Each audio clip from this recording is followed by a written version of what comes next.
নমস্কার। আপনারা নিচে একটা ভিডিও দেখতে পাচ্ছেন।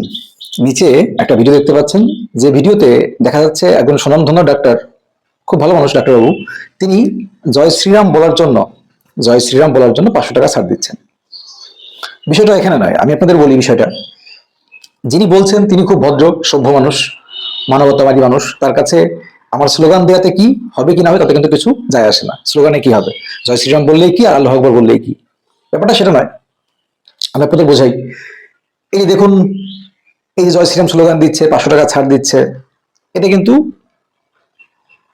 কেউ খারাপ ভাবে নিচ্ছে না, বা কেউ খারাপ ভাবে নিতে আমি দেখছি না, মানে মুসলিম সম্প্রদায়ের ভাই বোনেরা যারা আছে।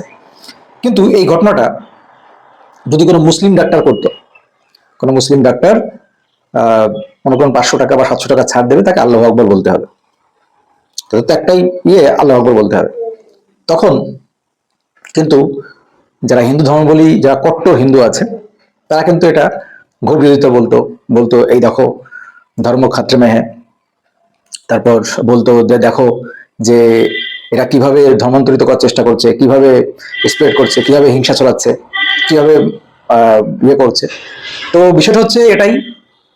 আমার কাছে মনে হয় এই যে না, আমি বলছি এই যে সে জয় শ্রীরাম বলছে বা আল্লাহ আকবর বলছে, তোমার কিছু যায় আসে না। মেন বিষয়টা হচ্ছে আপনি যে ধর্মের, সেই ধর্মের প্রতি আপনার সম্মান ভালোবাসা থাকবে, এবং অন্য ধর্মের প্রতি আপনার রেসপেক্ট থাকবে। আপনার ধর্মের প্রতি যতটা ভালোবাসা থাকবে, অন্য ধর্মের প্রতি ততটা রেসপেক্ট থাকবে।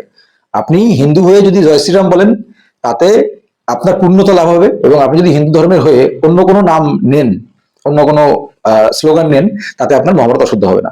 আবার কোনো অন্য ধর্মাবলী মানুষ, যেমন দেখতে পাচ্ছেন এই ভিডিওতে ডাক্তারবাবুর সামনে এই যিনি পেশেন্ট রয়েছেন, তো তিনি কিন্তু এখানে জয় শ্রীরাম বললেন, তার কি মহাভারত অশুদ্ধ হয়ে গেল?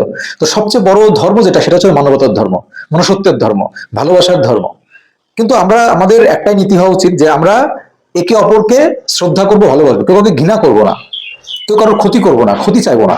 কিন্তু যখন যেটা ক্ষতি হবে বা কেউ ক্ষতি করতে চাইবে, সেটা যে ধর্মেরই হোক, আমাদের সাম্প্রদায়িক লাগানোর চেষ্টা করবো, যে কোনো কারণেই হোক, আমাদের কিন্তু উভয় পক্ষ থেকে সমান প্রতিবাদ করতে হবে।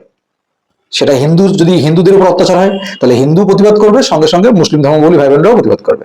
আবার কোনো মুসলিমের সঙ্গে যখন কোনো অন্যায় হবে, অত্যাচার হবে, তখন তারা তো প্রতিবাদ করবেই, তার সঙ্গে হিন্দু ভাইদের প্রতিবাদ করতে হবে। এভাবে কিন্তু সম্ভব আরো সুন্দর করে দেশটাকে আরো মজবুত করা এবং শক্তিশালী করা।